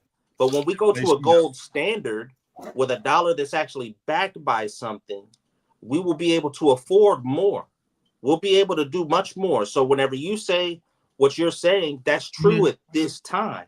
But if we do go to a gold standard, which I truly believe we are going to go to a gold standard, your dollar is going to be valued much higher than the dollar is now, which means that you will be able to afford more goods. When the Federal Reserve is not able to just print money out of thin air, that's what's happening. They're causing inflation, which is causing our money to deflate in value. But whenever you've got it backed by gold, gold is, have you paid attention to the price of gold? Gold is higher than it's ever been right now. Yeah. So when you've got a dollar that's backed by gold, the value of the dollar is actually going to increase opposed to decrease. That's the beauty of it. And that's where that problem that you're talking about gets solved. Okay. So we'll be able to have good paying jobs and good US made products. I'm here for that. I'm with that. I do have a question though. So if they take away the taxes, right? And those whose jobs rely on tax paying, where do that leaves the structure of the civilization? Let me ask, I'm gonna question your question. How much money do you think the government is literally blowing right now of your tax dollars? Because those tax dollars aren't going to absolutely none of these businesses. It's not going to none of these jobs that you're talking about. It's going to other countries like Ukraine and Saudi Arabia. What about postal workers? What about postal workers, police officers, fire departments, civil service? I mean, civil like the civil federal servants, government workers. Government workers from sales taxes. So right now we're paying taxes that are going to all kinds of places, but whenever obviously the money is going to decrease, but it also decreases the power of the government and gives us much more power. You understand? But with more power come what? More responsibility. Exactly. Would you? Yeah. But do you not want to be more independent from the government? I mean, yes, in certain places, but I can't drive to Milwaukee to go get my mail. Is what I'm saying. Well, there's still going to be people that are. These people are still going to be able to operate. Don't get me wrong. No, there's going to be a decrease in funding to the government, but they're not going to decrease money in those particular areas. Those are necessities. You know what I mean? We need to have people that are delivering money, delivering packages and things like that. But we don't need money. We don't need hundreds of billions of dollars going to Ukraine. And we have absolutely no idea where that money, what it's actually being spent on. And they're just funneling it all over the place. It's literally a money laundering scheme. So it seems to us like, oh, we're not going to be able to operate without this money. But in all actuality, that money, we're not seeing none of it anyway, because they're sending it all over the place, bro. It's not going to us. Free. You got some comments. You got some more from Dr. Poole. He said, create jobs here, exactly 100. We got so much gold we're sitting on too. Fort Knox is real. More responsibility is not a bad thing. Lack of responsibility is what's causing people to remain in poverty right now. Ooh. Ooh. I had to drop a bomb on that one. Damn. You become dependent. You become dependent. You become dependent on the system. When you're not dependent on the system, that's whenever you're going to be able to do what you got to do. As far as Fort Knox goes, I'm gonna be a conspiracy guy right now, and I'm gonna say I don't believe there's any gold at all in Fort Knox. As a matter of fact, we just went to the Vatican. We sent, I want to say, 7 C5, what are they? C35, C5s, whatever those are, the big ass cargo planes. C5s. And they went and they took all of the gold from the Vatican that the Vatican had stolen, was holding in the Vatican. So I truly believe that all the gold that they say is in Fort Knox, because they ain't letting nobody in there to see nothing. Like you can't say that you've ever seen a bar of gold in Fort Knox. And that's not to say that Fort Knox doesn't exist. There may be something in there, but how are they going to have all that gold in the Vatican and all the gold in Fort Knox? We went and took all of that gold back. Trump did that. Trump took all the gold from the Vatican before he got out of office. So there was a plan to begin with. But now that we got all that gold, what's about to happen now? I'm gonna go back. It's gonna be interesting, man. Like you said. He's also saying, Dr. Poole again is saying, we just sent $1 billion to Ukraine for the third time. Now I got to speak on that. I got to jump in on that. I hear what you're saying, right? It's one of those things. It is what it is. If we weren't sending dollars, we would be sending bodies. So it's an unfortunate thing. Like pick and choose. I would much rather be sending those billions than sending airmen, soldiers, sailors in harm's way, because that's the alternative. It is what it is. You know what I mean? It's chess, not checkers. You know what I mean? Right. If it's not that, then we're sending bodies. And I would believe most of us know someone that's in the military, right? We don't want that. If we did that, we would be closer to a nuclear war, hands down. We do not want a nuclear war. So I just had to jump in on that one, because I get what people are saying on that. But if you've never been in the military, you don't know. Yeah, we would be like nuclear. We would be discussing different things now. We wouldn't be on here, and we wouldn't even be on here. Yes, we would not. The optics of it are one thing, but I hear what you're saying as far as the if there's a war going on, we don't want our own people being caught up in it and sent over to Ukraine to fight. Okay, that's one thing. But there needs to be some transparency. Where is this $1 billion going? Why are we sending constant money? Why are we sending money nonstop to them? Have you ever seen? I'm gonna end it with this here, because I want y'all to look at something and remember this. But I remember that I was in the 6th grade. It might have been 5th grade, and I come from Texas, so the schooling system out in Texas is definitely a little more advanced than where I'm at right now. And I don't know what it's like in Cali. But Gmo, I'm sure that with you being out there with kids in the Texas system, you understand what I'm saying. Back whenever I was in 5th or 6th grade, I was forced to watch a movie, and the name of the movie was called Wag the Dog. Okay. And at that time, I didn't think much about that movie at all. Okay.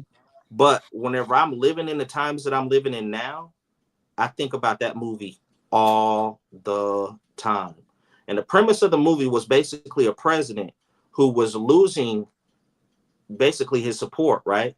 So this president staged a war. He staged a war and created all of this stuff with all of these green screens and all of it. And I'm not saying that that's exactly what's happening right now, but the premise of this movie is it was all about trying to stay in office and secure a second term. Okay. And it all had to do with creating this war out of thin air. And they had all of these crisis actors that they had in this movie that were doing these things, and it was all on green screen. And to the naked eye, it looked like an actual war. People that were watching on TV, it looked like a war. It looked really, really bad. Yeah. But in hindsight, behind the scenes, none of it was real. None of it was real. It was a bunch of smoke and screens, the smoke and mirrors. So I'm going to leave it at that. I want y'all to take a look at that. And then I want you to take a look at what's happening in the world right now and kind of base it, because I truly believe that they precondition us a lot through movies and through theater and all of this stuff. Like, oh yeah, definitely. The whole thing is they have to tell us what they're doing. Period. That's part of their system. They have to tell us what they're doing. They don't come out directly and tell us what they're doing, but they tell us through cinema. They tell us through Hollywood. They tell us through music. They tell us all of these things through governance. And they tell us through governance. And a lot of the stuff that, if you want to see what's going on, it's out there. Whitehouse.gov, and then Congress.gov. It's out there, and that's why I'm always pushing governance. It's just we have to take the time to go read it. Bobby made a point a couple of episodes ago when she was talking about they do make it convoluted because they're very wordy. And we are lazy Americans. We don't like to read. It's there. It's there. Whitehouse.gov and Congress.gov. The information is out there. And you can always call your elected officials. Reach out to your elected officials. You elected them. They got your vote. Make them work for you. Make them earn that vote. But I would definitely go out there, get that education, man. But a good conversation, man. Speaking of money and government and military and wars, you actually set us up good for this next topic that we're talking about. So do y'all know what the National Defense Authorization Act is? I'm putting my governance. You know what? I'm gonna put this thing on. Put it on, Gmo. Oh, you just messed up the braids, man. It's all good. We'll be all right. They're twist. They're twist. So we'll be all right. But I gotta put my governance hat on for this one. So have y'all heard of that? The National Defense Authorization Act? No, nope. I can't say that I have. IG, chime in if y'all ever heard about that. But so the National Defense Authorization Act, also known as the NDAA, basically this is a program that basically sets the budget for Congress on what they could spend specifically on Department of Defense. That is the Department of Defense program budget, right? So our leaders that we elect, they have to pass this, and that's going to set the budget for Department of Defense, right? It's funny because y'all were talking about we don't know where this money's being spent. So they just approved it last week for 2025. So we got our 2025 National Defense Authorization Act budget, which is $895 billion in annual military spending. And when you were saying that, you was like, how much money's being spent? I'm like, ooh, I'm about to hit you. But again, it's out there. The information is out there. You just got to know where to look, right? But I brought this up because there's a few things going on here that kind of came to light. So one thing that's been going on with the military, they've been having issues recruiting and retaining people, right? So part of what that money is allocated to spend for is to boost competitiveness with China and Russia, right? Because we can't let them outdo us in technology. And then it also includes a 14.5% pay increase for the lowest ranking troops. When I read that, I was like, we need that. We need that because I remember when I first came in the military, we get paid breadcrumbs. Breadcrumbs. And so that 14.5% pay increase, I was reading that they're hoping that will help with recruitment, right? Because if you can make more money working at Starbucks or even Amazon, why put my life on the line, right? So we needed that, man. There's a 4.5% pay increase for the rest of the ranks in the military. And then this is the key thing that I really wanted to put out there. So this year's NDAA, it bans the military health program TRICARE. Anyone that's in the military, we get our health care through TRICARE. It bans them from covering gender-affirming care for the transgender children of service members if it could risk sterilization. That was something that kind of popped out of me, and I'm like, that's interesting. So before this, minor dependents of military members could use those benefits to get gender-affirming care. But now they can't. If it could risk sterilization. That right there was the main thing I wanted to bring to light. One, hopefully you guys now capture that the NDAA, National Defense Authorization Act, they have to approve it every single year. So that got approved, but then that's one key point right there. I bet you didn't know some of your money was being spent on that type of care. I didn't, but the fact that you just told me about that tells me that change is in progress, because they've been, if you think about it, these last 3.5 years, man, they've been pushing this transgender movement so hard and talking about these kids getting basically castrated. I'm like, these kids can't even go and buy a bottle of alcohol. Like they still playing with Barbies. And you mean to tell me that this kid right here is telling you that he's going to be a girl and you're going to go over there and you're going to do this? So it's ridiculous that any insurance company would even contribute to that notion. You know what I mean? Like, yeah, I get if I've always been like on the fence where it's like, if a boy thinks he's a girl, then just let him think he's a girl. Why do you got to give him hormones? What's going to change? He already thinks he's a girl. Why do you got to do anything different? Why do you got to go and cut? Like, he already thinks this. So if you're in a position where that's a case, allow the things to play out, because there's so many people that have gone through these surgeries. And nowadays, if you pay attention to them, a lot of them are like, I wish I would have never done it.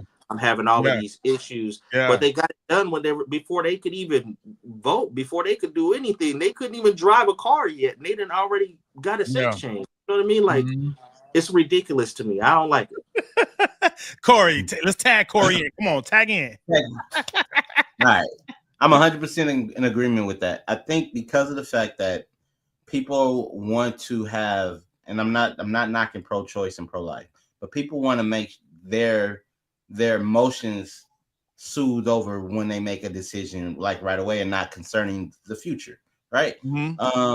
We've discussed on this show plenty of times, your frontal cortex lobe, I think I said it right, is not fully developed until you're 26. So if you're letting a child make a lifetime decision at the age of 12 or 13 or 9 or 10, then you are doing two things. One, you're not considering their future freedom. And number two, you're not considering how they will mature. Because if you're not old enough to go to jail, you should not be old enough to make a decision that will alter the rest of your life. Point blank. I'm with that. If you still believe in Santa Claus, you shouldn't be able to get a sex change. That's how I see it. No, for real. No, really. But that's where funny, we're at. But like, you're talking 5-year-olds, you're talking 5-year-olds and 6-year-olds. That's out there getting castrated. So yeah, man, it's ridiculous. But and like I said, I don't want to get too conspiracy minded. But since we on it, it's all an agenda. Like, if you think about what's happening, it's more than just, oh, she's a transgender, she's this, that, and the other. What is the main thing that they talk about? People like Bill Gates and whatnot. They talk about population control. Right? So if you can mutilate children, if you can make boys fall in love with boys and girls fall in love with girls, then what are you doing essentially? You're essentially decreasing the population, because a girl can't impregnate a girl, a boy can't impregnate a boy. They might be able to go out and adopt a child, but it's all an agenda. It's literally it's deeper than the surface. It's way deeper. Like I say, whenever I think about these things, I dig deep, man. My brain analyzes all of this stuff, and I like literally everything that we've seen, from the transgender movement to the gay pride movement to all that. Which I have absolutely no problem with gay people. My mother is gay. My sister is gay. I love them dearly. But what I do have a problem with is something being pushed on our children, where there's an agenda to basically with pronouns and stuff like that. It's a conditioning thing, just like you was talking about with the Santa thing. How you can condition somebody to prepare for that. They're conditioning our children right now to prepare for that, and I don't like it. Like, but if you pay attention, you see the signs. It's an agenda, and it's all about population control. Every single thing that you see happening right now comes back down to population control. Everything. And to your point, Creative Native said, Candace Owen said, we need to stop placing feelings over facts. Ooh, Okay. 100%. And then he said Remember another whenever thing you used to get a trophy, whenever you got first place, you used to get a trophy whenever we were kids, right? When we went and played football, I can remember I had to work hard to get that trophy. If I lost the championship, I was hurt. I was destroyed and sad. But nowadays, kids get participation trophies. They come in last place. They walking around with the exact same trophy that the champions got. So the emotions are completely being killed right now. It's like people are desensitized to actually to where they have to be sensitive about everything. I'm gonna tell you what it is. And Kevin Hart said it. So get ready for the bleeps. Private school breeds bitches. Point blank, period. When you get, people get sensitive, and we got to stop being so damn sensitive. You know what? No, you're right. Thick skin does you good. You know what I'm saying? It does. I'm a fat boy. I'm fat. If somebody call me fat, I'm like, I know. I see myself every day. You know what I'm saying? Pointblankperiod.com. But we have this whole thing now where if you say something that's so offensive, like, oh, your skin is darker than mine, you get canceled. What the I can go on the ratings. It's crazy, bro. It's crazy. And people are scared of getting canceled. I'm the person who says I care less if you cancel me. Because guess what? Canceling means that you are offended about what you can't. You're offended, and you aren't emotionally intelligent to deal with me. Yeah. Once again, that's another. Think about whenever everybody started getting sensitive. Think about it. Just think about these things. Like, when did the sensitivity change? Like, it used to be prior to Trump. You could say whatever you wanted to say. And then after Trump got in office, it was like Trump started saying things, and then it was like, oh, no, you can't talk like that. No, he can't say this. He can't cuss. He can't do this. Actually, that, I think it started sooner than that. It started sooner than that because it started. No. It started further back, and further back. Yeah, I'm gonna tell you when. Let me see if it aligns with what I'm thinking. This is my favorite president, Barack Obama. So I think he started around that area, and it started with Kanye when he went up there and said the truth. Everybody think about it before. If he did not say that, will we still be knowing who Taylor Swift was? Let's think about that. No, we would not. That propel her to superstar. And they were like, "Oh, you shouldn't did this." Okay, yeah. He said Kanye played the uncle role back then. He was the drunk uncle at the picnic that would tell you, you know what, you ain't about nothing. You know what I'm saying? But boom, and so everybody got all butt hurt, right? Mm-hmm. But if Beyonce got the best rapper, best music video of all time, she got it. Okay, Kanye, get off the stage. So then everybody started saying things like this and that, and people got butthurt. And then even Obama, when he had, he wanted to like sit down with old boy with have a beer, to bring two guys together and have a beer, right? Them two guys left that table. They still did not agree on what each other's methods were. But people started being so damn sensitive. And it was around that time. Let me see. It started with Obama. Don't believe me? Look it up. He started to make other countries like Africa try to be, I'm not going to say it, the G word. There's a lot of things that Barack did. Like, and I hope y'all don't take it the wrong way. If you do, then it is what it is. But I voted for Barack Obama. Me too. And I regret it. I don't. But I feel you. I'll tell you why I regret it. And a lot of things are about to come to light. You'll see here soon. But with Barack Obama, all of the stuff that we're seeing right now, as far as all of this propaganda and stuff like that, that's all because of Barack Obama. He's the one that actually signed in a law that allowed the media to lie to us. Because prior to that, the media couldn't lie the way that they lie to us now. Also, he's the one who started all the gay pride stuff. We didn't have gay pride parades until Barack Obama got in office. He's also the one who made same-sex marriage legal. All of that stuff happened with Barack Obama. But the point that I'm going to say is this: as a black man, I feel as if we all got bamboozled with Obama because he was the perfect instrument and tool to sell to black people. We were so gung-ho on not having a black president ever that when we had the opportunity to have a black president, every single one of us jumped off the ship to go and get it done. And we were used. That's how I feel about it. Now, I'm not saying that Barack Obama, every single thing that he did was bad, but a lot of the stuff that we're running into right now, we're seeing all started with his policies, all of it. I hear what you're saying. And I agree and disagree. You have a point. You have a point. But I got to share mine. So, and the LGBTQ plus elemental P community taught us something, right? The reason why, like, they did what we didn't as a Black community, right? Like, we were there and we voted for them, right? But what we did not do was what they did. They went. It was like, hey, they held his feet to the fire. You know what I mean? It was like, hold on. We gave you our vote. But now you got to give us what you said you're gonna give us, and they got it. We didn't do that as a Black community. I didn't see not one interest group that from a Black community be like, okay, Obama, just like you did for them, we helped you out, dog. Now it's time to make good. We didn't do that, man. So you can't. So go ahead. So I'm not gonna say he didn't do that. I just think that it made it look like he didn't. I'm just saying, as a community, we didn't demand that from him like the LGBTQ community. They demanded, they got what they asked for. We didn't even ask for anything. But here's the thing. No, we did. But the thing about it, everybody got thrown in it. Just like everybody, we always get thrown in it. Black people at the time of Barack Obama became office and passed the Affordable Health Care Act. Black people was the worst in the healthcare system. We had the worst medical healthcare.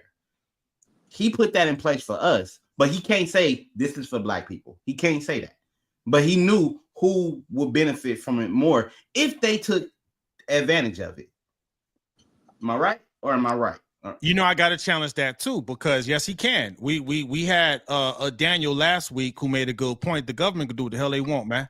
Of course, they gave rights specifically for LGBTQ, and they said this is specifically for LGBTQ. He could have said that certain rights are specifically for Black people. He did it for them, you know what I mean? But we did not demand it. That's my point, right? We did not demand. Hey, that would have been a perfect opportunity to plead our case for reparations. Did we do it? I didn't see nobody do it. So I want to say this. I feel like he was the perfect fall guy. He was a pacifier. He was the perfect fall guy, because this is bigger than Obama.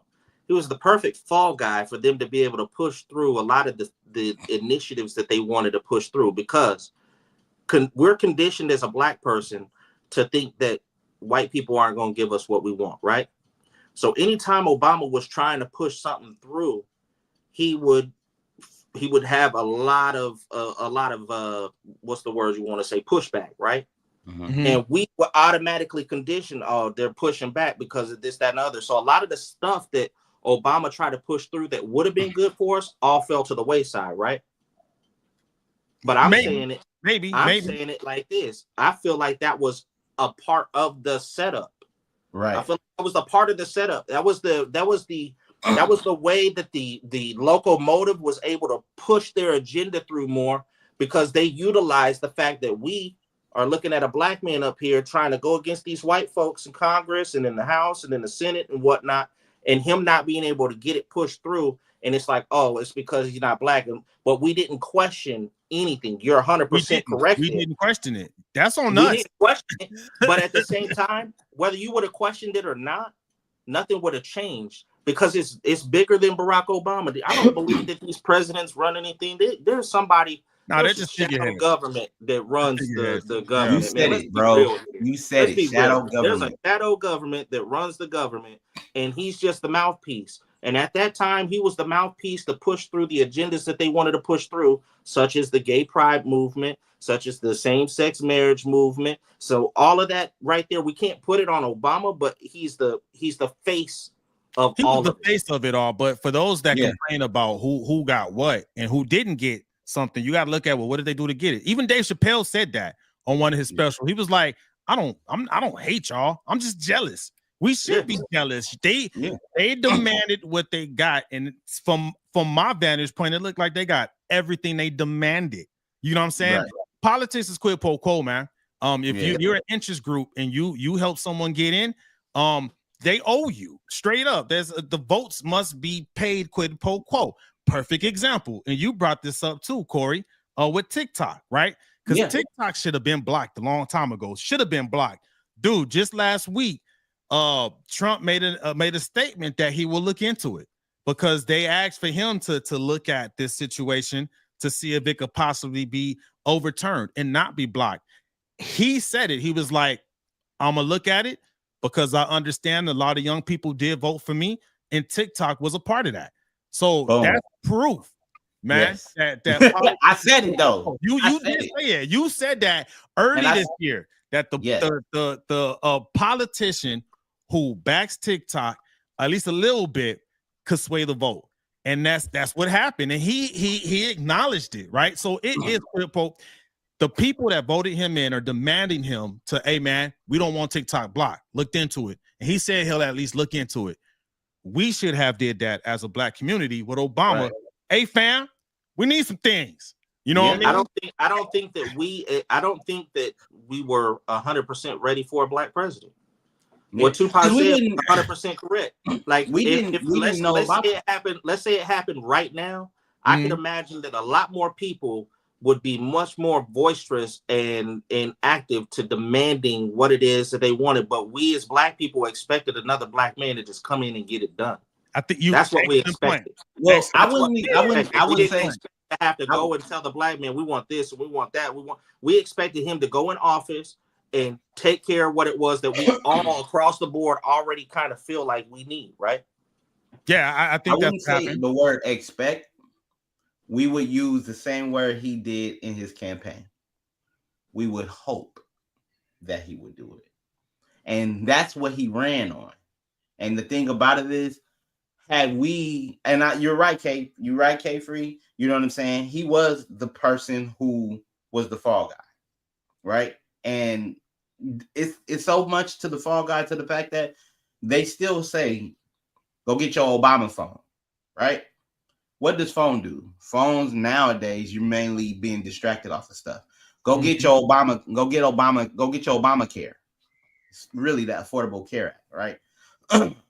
Yes, the LGBTQ and all of them benefit from the Obama being in president. And you're right, Gmo. We should have held him to the fire. The only thing about it is we did not know what we could do because we didn't. A lot of us probably didn't think he was going to get that far to being the Democratic nominee. Good point. I didn't think he had a chance.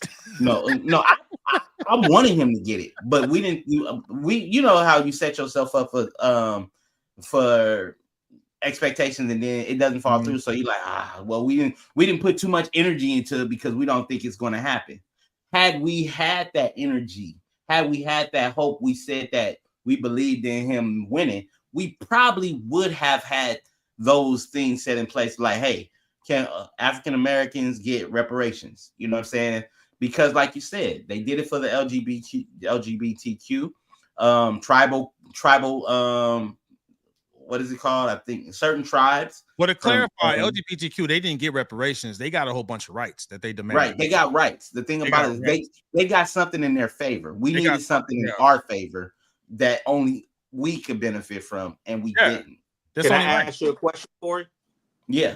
Whenever and just think about this logically. Whenever you saw that was happening and they were getting all of these rights, how did that make you feel as a black man? As a black man, I wasn't upset because I don't think, okay, as a Christian man, right? I don't think black first. I think, you know what I'm saying, people first.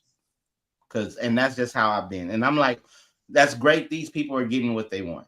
You know what I'm saying? I'm never a hater. You know what I'm saying? If I see somebody's being uplifted. So I'm not going to be upset if they're getting something and I'm not getting something. I'm saying like, okay, great. Maybe we're going to have something for us later. Maybe we'll get something for us. And then when we got affordable healthcare, and I was like, great. Because my mom's was sick. Pointblankperiod.com. She was sick and she couldn't afford to do the things she could do to get better. When healthcare rolled in, she was able to get better healthcare. That's good. I was cool with it. You know what I'm saying? That's why I was like, okay, this man was able to get this pass, even though, like, we all know that there's Chappelle behind moving the screens, right? But this thing worked out in a favor for that. So I'm like, okay, I didn't get a chance to get stuff that I think that I could take advantage of, which I didn't know that I wasn't even into politics at that time where I can say, let me see if we can, you know what I'm saying, black and brown can get something for us only, right? I was just like, we got health care. My mama can go to the hospital, ain't got to get a bill, and she can get help. Well, the reason why I asked that question is because I truly believe that the government ain't stupid, right? Right. And the government, the government plays chess with us. So what I'm trying to say is, okay, you may not have been, bothered, but I can tell you for a fact that there's black people out there that have been fighting for rights for hundreds of years. They've been fighting for rights, and they got absolutely nothing. And you got a group of people that just kind of assembled, and now they're getting all of these rights. And I guarantee you that was a very, very strategic move by our government, because they wanted to cause that. They wanted to cause that friction, cause that divide, and separate. Because really, everything in order to win, what is the saying? You got to divide and conquer. Right? Yep. And the only way you can do that is by keeping people apart, keeping them apart, driving that wedge in there. So whenever that happened, for me, I was upset, because what I'm sitting here seeing is like, oh, I see what they're trying to do. Yeah, I see the bigger picture here. This isn't about them getting rights. Like, they should have rights. Ooh, good point. They should have rights just like everybody else. But we should have rights too. And if we can't get rights after fighting for all of these years, there's got to be something bigger in the picture. Like, what's going on here? So that's where my brain went. And I can imagine that there's millions of black people around the world who have the exact same thought process. No, I get that. It's like, what are y'all trying to do? Are you trying to piss me off right now? Because that's what it seemed like. It seemed like you're trying to get a reaction out of me. It was a good chess move. We got a question I'm gonna answer, and this is from Creative Native, and I did remember seeing this. So last week we did do some talking about reparations, which I got to follow up with you on anyway, Corey. But anyway, the question I was asked was, if they gave us reparation payments, but you had to go to Africa, will we do it? And I'm gonna say no, because when they paid the Japanese Americans that 1.6 million from reparations for being in those internment camps, they didn't have to go back to Japan. So all I'm asking, when we were talking about it last week, is give us the similar compensation you gave the Japanese Americans. They paid it 1.6 billion. That was back in during World War II. So with inflation, how much would that be now? Maybe about, I don't know, 100 billion. You know what I'm saying? That they were able to invest and lift their communities out of poverty, and you know what I'm saying? And and it compounds, right, with equity and stuff like that. So no, you didn't make the Japanese Americans go back to Japan. So now we're not going back to Africa. We don't even know where to go. So that's a whole different country. Japan is a country, Africa is a continent. I had to answer that question. How do we know that we actually came from Africa? Because ain't nobody from Africa coming over here trying to take us back and help us and get us out of here. And I'm gonna tell you, I pay attention to a lot of literature. I pay attention to a lot of museums. Have you ever seen a slave ship in a museum? No. So where they at? Where they at? I have not. You can go somewhere and see pieces of the Mayflower. You can go somewhere and see pieces. Where the slave ships at? Where they at? So let me just be clear. Say that we actually came from Africa. This could have been Africa at one point. Who knows? Like, true. I don't believe that we actually came from Africa at all. Like, there's nothing to support it other than the movie Roots and Amistad and all that. Like, there's nothing to support it factually. You don't see none of this stuff in the museum, but they can dig up dinosaur bones. They can dig up all this stuff, but you ain't never seen a slave ship in no museum at all. Why? They don't want us to know about our history. I mean, I can tell you that. Already, yeah. I think it's a lie. I think there's a lot of stuff that's a lie. You know what I mean? Like, I can't believe that slavery was we didn't come from Africa. Have you? I know people who've been to Africa, and I've seen live videos in Africa, and like Ghana, South Africa, Zimbabwe. I do believe our ancestors came from Africa. I believe everybody ancestor came from Africa. Me personally, you see what I'm saying? But this is our country because of the fact that we are here. We were taken. Our ancestors were taken from a place and brought here, and we have to look at it like this land wasn't ours. It wasn't European. It wasn't African. It was pretty much tribal land, right? That's where it was. And then you had, we've heard the stories because history is only told by the winners. Exactly. Am I right? It makes sense. Yep. Yeah. You know what I'm saying? Yeah. So, you know what I'm saying? That's why we celebrate Christopher Columbus Day and things like that. He was a mass murderer. He was a mass murderer, right? But we celebrate Thanksgiving has not been removed off the calendar at all because it is told by a winner. But if you go look that fool up, you'll be like, what the heck are we celebrating day for? Why? Yeah. And so they removed it in California. It's now called Indigenous Day, but people still go to work. Yeah. And people go to school. Things of that nature. My ultimate point of what I'm trying to say altogether is, what can we do now? We know this new administration is coming in. Yeah. So should we hold his feet to the fire about the things that we want done? Yeah. Because he doesn't look like us, or we're not going to expect it to get done. Because we got to make noise. Got to make noise. Yeah. You got to do what the LGBTQ plus did, man. You got to. They showed the framework. They showed you how to get it. Like you want to, whoever wants to hate on them, but they showed you what to do to get it done. And I got to answer one more question too. We got from Creative Native, since we went in this direction. He said Japanese had to prove they were in the camps. What if you do lineage and you're not from slave families? Then you don't qualify. Simple. If there should be a requirement to prove lineage to slave ancestors. And if you don't have lineage to slave ancestors, you don't qualify. But that really should be for the descendants of slaves, right? So they can have a fair chance like the Japanese Americans did. And think about it too. What happened to the Japanese Americans, unfortunate as it will, but it was only a few years, right? Versus what happened to the slaves was 300 to 400 years. And still repairing from that, right? Exactly. So it's fascinating, right? How we cherry pick who we compensate, right? Exactly. And who we don't. When you still have people that are suffering and still healing and recovering from those damages. So that's why we always push that. But to your point, Corey, we got to speak up, man. I mean, these politicians work for us. They work for us. They are elected officials. You know what the beauty of this? You know what the beauty of it is this go around? And once again, how I was talking about earlier about the gate kept stuff and all that, how you got to keep an eye out for that because those are the things that you really want to be, right? So I look at real quick. I looked at how Elon Musk, before he actually bought Twitter, right? Before he turned it into X, before he bought Twitter or acquired it, he was literally regarded as the genius of the earth, right? But the minute that he tried to buy Twitter, he became public enemy number one, right? So at that point, I knew, okay, I want to be on Twitter because there's a reason why they're trying to stop him from doing this, right? So what I'm saying is the difference this go around is that we've got a powerful, powerful, powerful mouthpiece who, if y'all aren't on Twitter or on X, he's constantly on there and people are constantly telling him what it is that they want done. So that Department of Government Efficiency, that right there, I think is going to be huge in getting all the stuff done that we wanted to get done this go around, because we've never had any kind of transparency the way that it looks like we're about to have this go around. Good point. So beautiful, beautiful, beautiful thing.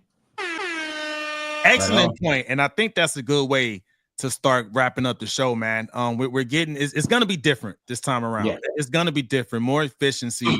I would say, just again, I'm going to reiterate, if we want something, we need the right groups, people that can actually get with the leaders, and demand it. You know what I'm saying? Like, because if we don't, we're not going to get anything we ask for. Go ahead. And that's a risk too, because the people that can get in those rooms have something to lose. Like, say for instance, we like we get a band of people who have a voice, right? May not be the strongest voice. We have a voice, and then we take somebody who has power and influence in the government space. So they got something to lose. So what we need to do is do our due diligence to make sure when we come to the table, and it's just like any other business meeting, because what it is business. You want to make sure you have your P&L, and in this case, what you want and what you're willing to settle for and what you're willing to lose. You see what I'm saying? And then we go into that person, let's say for instance, like a Tyler Perry, right? Yeah. Tyler Perry's a billionaire. He know his chain. He know now everybody gonna have their eye on Tyler Perry. They're gonna be combing over his business like a scope. But he goes to president-elect and say, hey, we need to do this. We need to do that. Our people need this. This is the reason being for these things that needs to be done. His neck is on the top. His neck is on the chopping block. The beauty of Elon Musk is the fact that he can't be bought. You need somebody who can't be bought, somebody who's got everything that they need. So that's why I say with Elon Musk, it's a whole different ball game, because he's already said, fuck you, excuse me. You good. F you to, like, whenever they cut all his advertisements and all that stuff all off of X, he said, F you, like, take it. I don't care. He's not gonna bend the knee to anyone. So whenever you've got people who are in it for monetary gain, who haven't achieved a certain status, they're always going to be the ability for them to be bought. He's the richest person on the planet pretty much right now. There's absolutely nothing that anybody can offer this dude that's going to cause him to jeopardize anything. So I like the fact that we've got somebody that's a voice for the people who can't be bought. Somebody like Tyler Perry, even though he's got $1 billion, if somebody offered him $5 billion more, he could possibly be bought. He could be bought. You know what I mean? So we need somebody who cannot be bought, who has absolutely no skin in the game, who's literally in it to make sure that the voice of the people is heard. And that's why I like. Got a question. But Elon Musk isn't the president, though.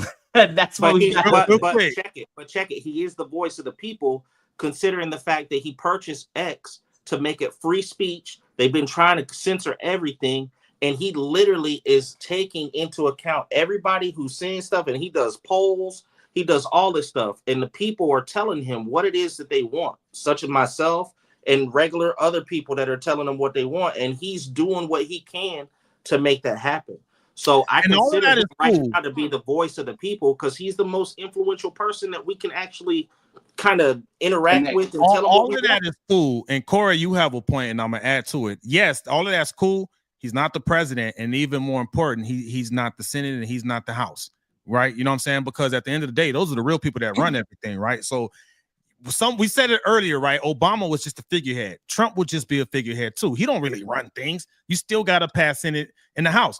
Here's the thing, though. He has the Senate in the House. It's Republican majority. So if there's a time that you can ever get anything, the president could get anything passed, it is right now. Right now. So 100%. I mean, if Musk is that mouthpiece, if you will, right? Maybe he can be leveraged to influence, but you still have to reach out to your own state leadership, right?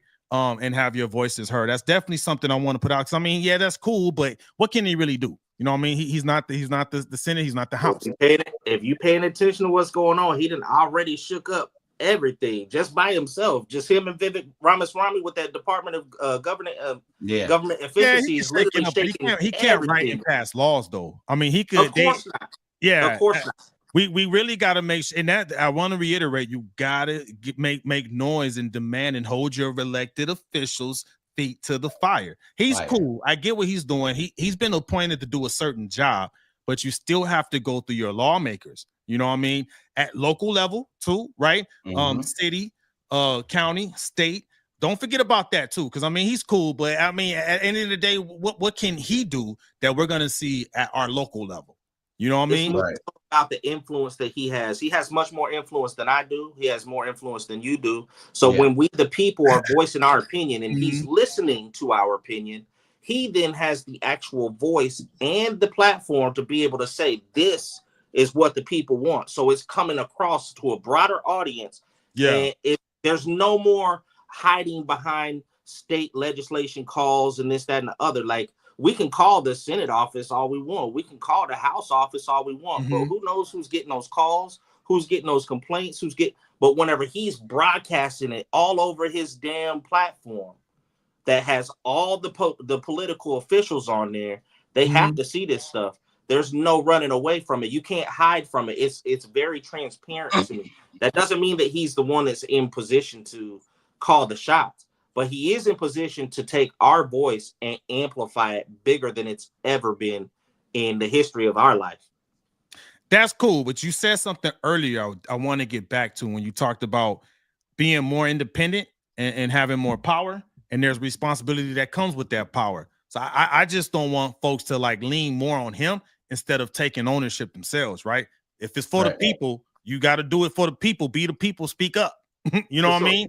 So he can definitely probably help. I don't want to invalidate none of that at all. But at the end of the day, it's up to us, man. Like you said, if it's gonna go to a situation where it's back to the people, speak up, dog. Speak up. And if you don't speak up, don't be mad when certain people get things happen and you don't. Correct. For me, it's just amplification. I'm not saying he's not y'all, but he's certainly able to help us get our word across. 100%. A little bit more than we could, without it. Right. And we did have a question I didn't get a chance to ask earlier. This was going back to reparations. It was in the lineage test. We were asked by Creative Native, what if we do a lineage test and we find out we're Drake Black?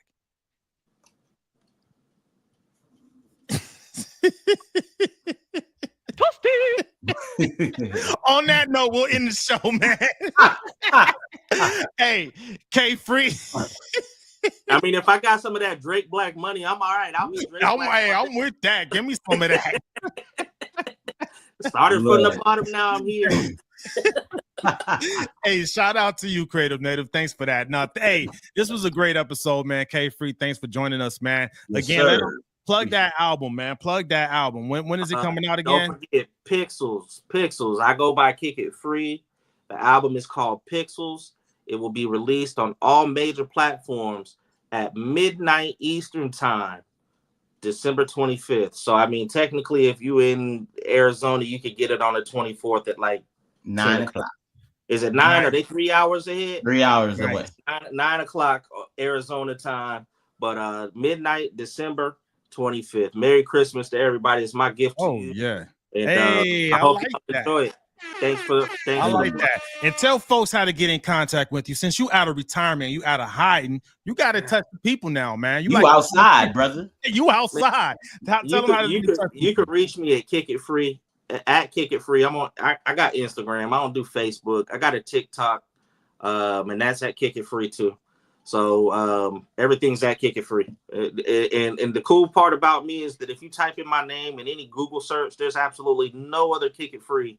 I actually had a dream one time that there was another Kick It Free, and I woke up sweating and fighting, but I only Kick It Free in existence. So I take pride in that, man. Hey, thanks again for joining, man. This was great. Corey Giovanni, tell the folks how you could help them and tell them already know. With you.